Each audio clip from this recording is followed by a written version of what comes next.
Okay, then good morning everyone. Now kindly check the screen and voice. सबको आवाज़ आ रही है और स्क्रीन से हो रही है ना? चलो let's we start our today class regarding the PYQs of the jurisprudence. So first question is about the match the following. Simple question है. We just go with the read and recognize the what kind of right are there. A right which although recognized by law is not enforceable. जो law के द्वारा recognize तो है लेकिन enforceable नहीं है. That right is a imperfect right, not perfect. अगर वो लॉ के द्वारा रिकॉग्नाइज है और इन्फोर्सेबल भी है तो वो परफेक्ट है. कोई राइट रिकॉग्नाइज है लेकिन इन्फोर्सेबल नहीं है, वो इम्परफेक्ट है. Right relation to the property, property related proprietary right, persons right relating to the status and their and debt arising out of contract. It's a personal right. जो आपके status से या कॉन्ट्रैक्ट से जो अराइज होते हैं जो राइट्स, वो आपके पर्सनल राइट हैं. And the right which does not create an immediate interest. जो अभी इंटरेस्ट में नहीं आ रहा, मतलब अभी आपको कोई बेनिफिट नहीं दे रहा या फिर अभी इन्फोर्सिबिलिटी नहीं है लेकिन आगे कुछ होने या ना होने से हो जाएगा, वो है contingent right. So the answer is 3, 1 then 2, 4. 3, 1, 2, 4, that is B. Clear? Second is about the quotation. The law of every modern state so at 1,000 points of influence of both accepted social morality and wider moral ideals. These influence enter into law either abruptly and avowedly through legislation or silently piecemeal through judicial process. Who said that word? That is the word of Hurt. HART, Hart. Hart's के word है कि law is about completely not with the only with the legislation and only with the influence of other ones. It's about morality and ideas of them. Morality पे ज़्यादा focus रहा Hart का, HLA Hart का. Morality, social will, social requirement, social ideas are quietly more prime source of a law as per the HLA Hart. Next is about the a legal person is any subject matter other than the human being to which law attribute personality. It's about the definition of a personality in a respect of a legal person. Legal person is any subject matter other than the human being to which law attribute a personality. Legal person का मतलब है कि कोई भी व्यक्ति जिसकी एक अपनी पर्सनैलिटी है लेकिन वो ह्यूमन बींग नहीं है. That is the definition of a salmon. According to which theory only human being can have interest and right, and that a corporation is only a legal device or formula which enable every complex jural relation to be understood more easily. It simply says that कि only the human being can bear the interest, और ये जो बाकी human being के अलावा जितनी भी चीज़ें हैं, कॉरपोरेशन से कोई भी अलग चीज़ें, it is just a device to enable the complex dual relationship between the interest and between the personality. तो जब फॉर्मूला वर्ड यूज हो रहा है, it means the these personality are come under the brackets of them, so that is the bracket theory. ठीक है, that is the come under the criteria of a bracket कि भाई reality में तो किसी भी राइट को अगर कोई इंजॉय कर रहा है वो ह्यूमन बींग है, लेकिन कई बार जो कॉर्पोरेट इंजॉय कर रही है वो भी ह्यूमन बींग की ब्रैकेट से ही कर रही है, तो that is the bracket theory. Next is about law are valid only if they are just. No, it's wrong. सिर्फ जस्ट होना ही लॉ की वैलिडिटी को रिकॉग्नाइज नहीं करता. The aim of the law is to secure justice. That is right. So A is false, R is true. Answer is D. Clear? चलो, next question is about question 6. which of the following are the two main theories of a legal right? legal right की कौन सी दो main theories है? that is the interest theory and will theory. as per the will the legal right has been created and on the basis of interest the legal right is also created.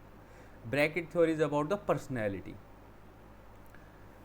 which of the theory is not relating to corporate personality? इनमें से कौन सी theory ऐसी है जो personality, जो corporate personality की theory या फिर लीगल पर्सन की जो थ्योरी है उससे मैच नहीं करती?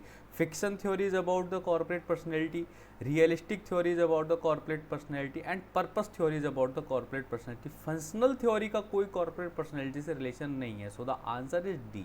Very specific with the question की नॉट वर्ड यूज हुआ है, तो functional theory is not about the corporate personality theories. Now question number 8, now natural law is not consider as absolute but as relative. Natural law absolute नहीं है लेकिन relative है. It is a natural law with variable content. The observation specifically relate to the Stammler.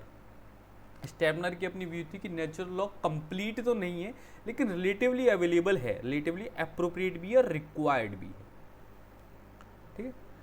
Next is about the match the following. Match the following it's only on basis of the theory कि कौन सी theory किस legal aspects के लिए use हुई है. जैसे कि अगर हम विल थ्योरी की बात करें, will theory is about legal right. देखो पहले हम जो आते हैं इजी वाले, command theory analytical school, easily वाले है ना. कमांड तो ऑस्टिन और ये एनालिटिकल स्कूल से होगा ही होगा. Declaratory theory president law. President जो चीज़ डिक्लेयर कर देगा वही चीज़ है.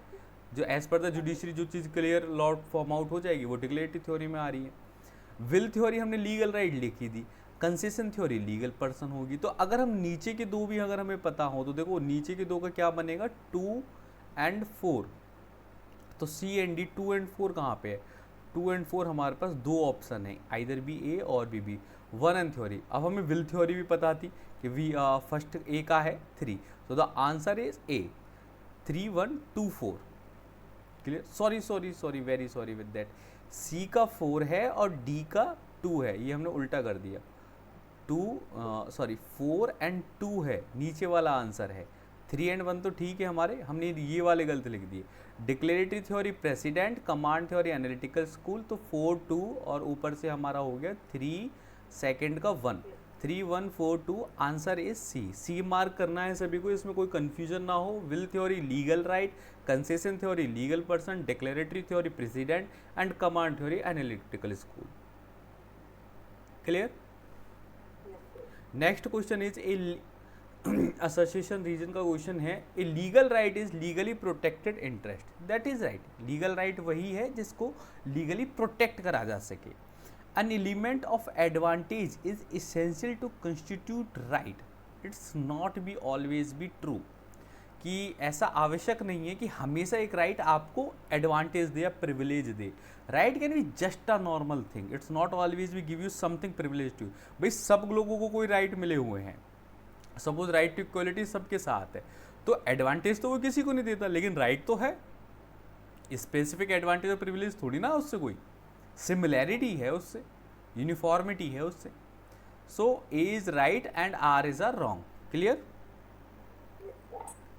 Next question is I think adherence to precedent should be the rule and not the exception. That this statement is given by Cardozo. Cardozo says that adherence to the precedent should be the rule, not to the exception. Exceptional use ना हो precedent की जो भी laws हैं, as a rule use हो, और इसी से ही precedent law को validity मिलेगी. They are get the more explanation with themselves. Next is about assertion reasons question. A perfect duty is which person not merely ought to perform but may be judicially compelled to perform. So ये तो सही है कि duty सिर्फ वो नहीं है जो सिर्फ जैसे मैं आपको कहूँ कि कर दें, सिर्फ वो ड्यूटी नहीं है. ड्यूटी रियलिटी में वो है जिसे हम इन्फोर्स करा सके legally. So it means a perfect duty is which is not merely recognized by law but enforceable also. कि केवल रिकॉग्नाइज नहीं है, इन्फोर्सेबल भी हो, वही ड्यूटी है. तो both A and R is true and R is the correct explanation of a A. Oh my god, 13 जो है थोड़ा सा कम सो हो रहा है. I will tell you what is that. मैं नाम बोलता चलूँगा, आप प्लीज़ उन्हें लिख भी ले. It's a important. ये जो मैच द फॉलोइंग से क्वेश्चन है ना, हाँ क्या चीज़, 12 का आंसर है ए. Both A and R is right and R is the correct explanation of A. हाँ ये वाला 12th ये वाला क्वेश्चन है और इसका आंसर यहाँ पे ये वाला है. ठीक है, PDF के सेकंड पेज पे है, थोड़ा सा इसलिए कंफ्यूजन हो रहा होगा. ठीक है.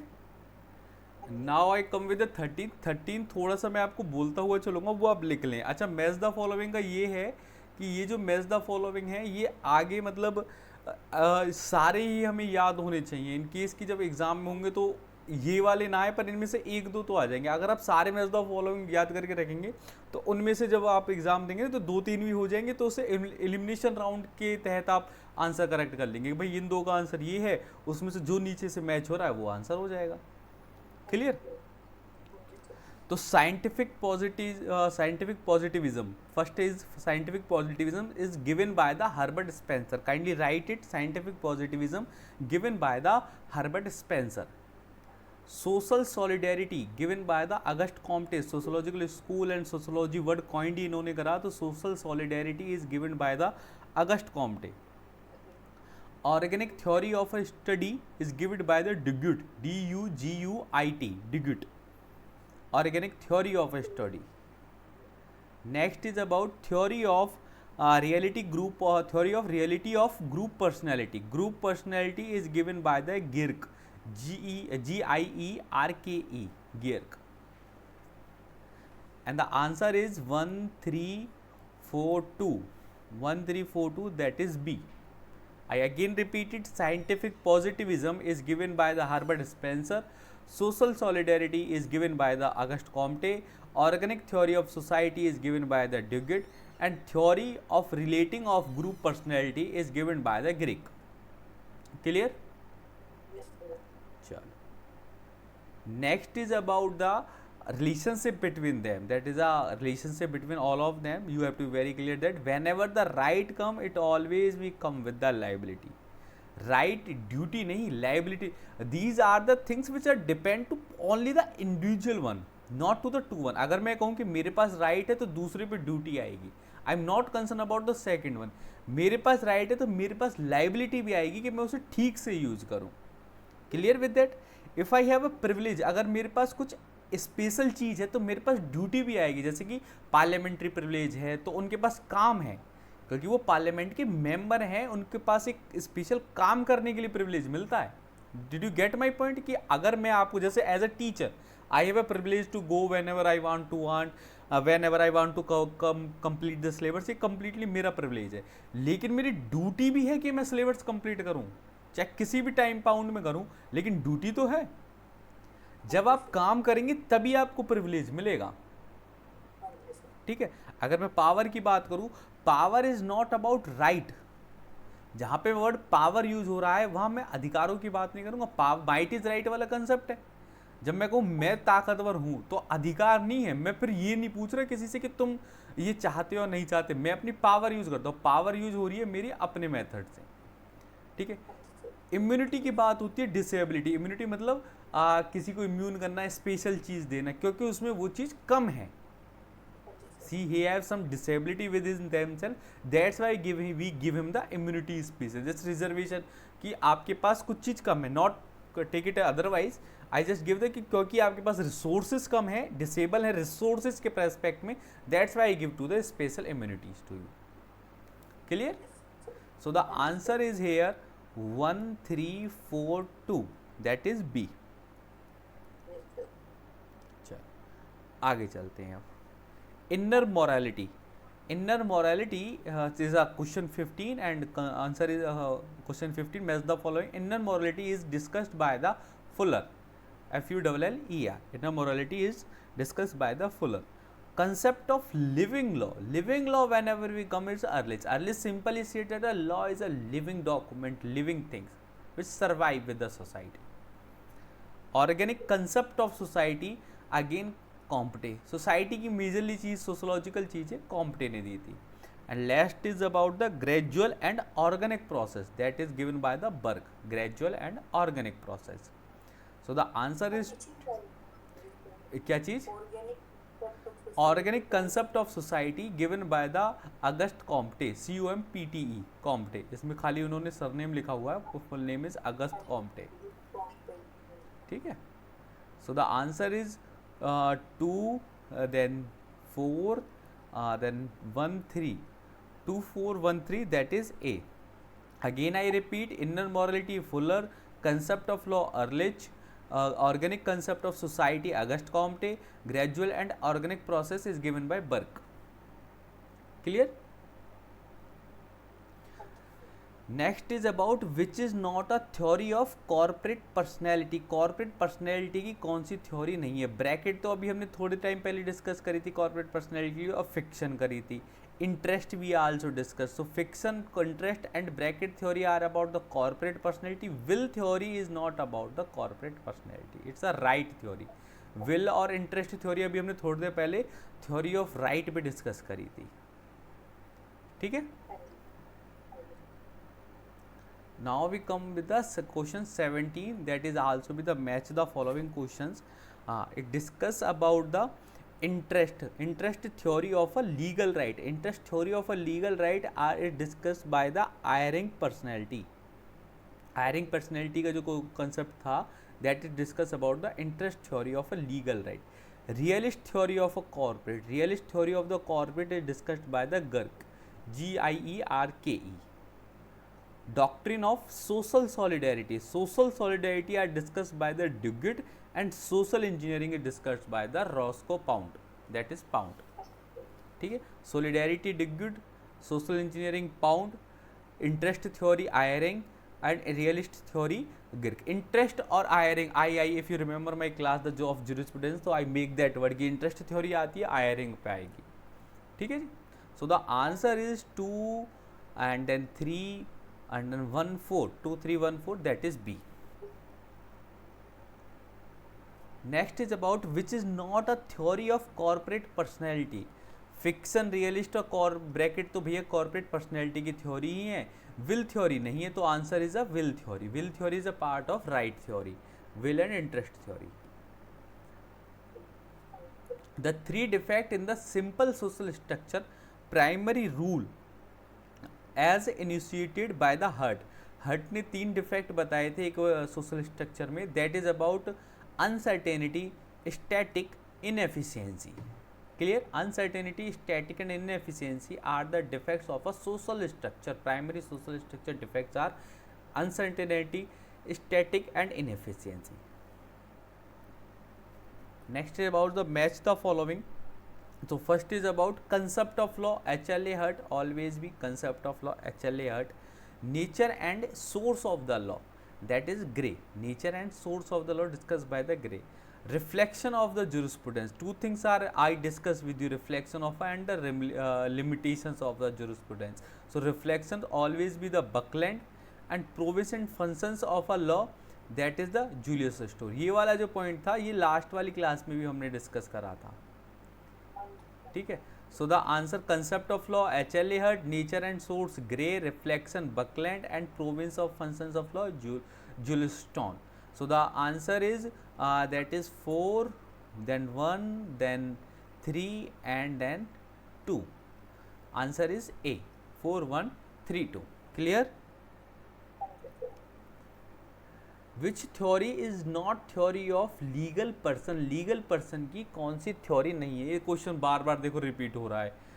पर्पस थ्योरी, फिक्शन और ब्रैकेट थ्योरी हम ऑलरेडी जान ही चुके हैं कि ये आपकी लीगल पर्सन की थ्योरी है। इंटरेस्ट थ्योरी आपकी लीगल पर्सन की थ्योरी नहीं है। इंटरेस्ट थ्योरी और will theory is not a theory of a legal person. Last question of today's class is that the relation of morality to a concept of law cannot state it simply in a form of stark alternatively, that the former is either externally and internally related to letters. I repeat it again, the relation of morality to concept of law cannot be stated simply. law और morality का relation easily established नहीं करा जा सकता, easily define नहीं करा जा सकता in the form of stark alternative, and the former in either externally or internally related to the letters. It is depending upon the time framing of reference. बहुत बिल्कुल सही बात कही है। It says that कि relation of morality and law cannot be stated simply and alternatively, neither in an external form nor in an internal form. law and morality का relation easily define हम कर ही नहीं सकते। किस वजह से? क्योंकि डिपेंड करता है टाइम फ्रेम पे कि उस एरिया, उस समय कौन सा चल रहा है। फॉर एग्जाम्पल अडल्ट्री पहले ऑफेंस नहीं था, सॉरी अडल्ट्री पहले ऑफेंस था लेकिन आज ऑफेंस नहीं है। So the thing is change in a same country, same territory में as per the time required we make one time the one thing is a offense, another time we make that thing is not offense. So that is so जैसे कि morality change हुई, ethical लोगों के concept change हुए, वैसे ही हमारा law change हुआ. So both A and R are true and R is the correct explanation of A.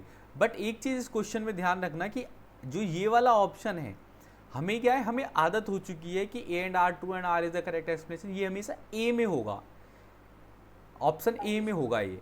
But very specific with the UGC net, कई बार नेट के एग्जाम में ऐसा हुआ है कि वो ए में ना हो के बी में हुआ है. Not only with the net, कि कई बार काफ़ी कॉम्पिटिटिव एग्जाम में ऐसा माइंड गेम कर देते हैं. तो ऑप्शन बड़ा स्पेसिफिकली जरूर पढ़ें. ठीक है, ऐसा ना हो जल्दबाजी में कोई आता हुआ क्वेश्चन आप गलत फिल करी आए. ठीक है, चलो कोई डाउट हो? चलो ओके देन, बाय एवरीवन.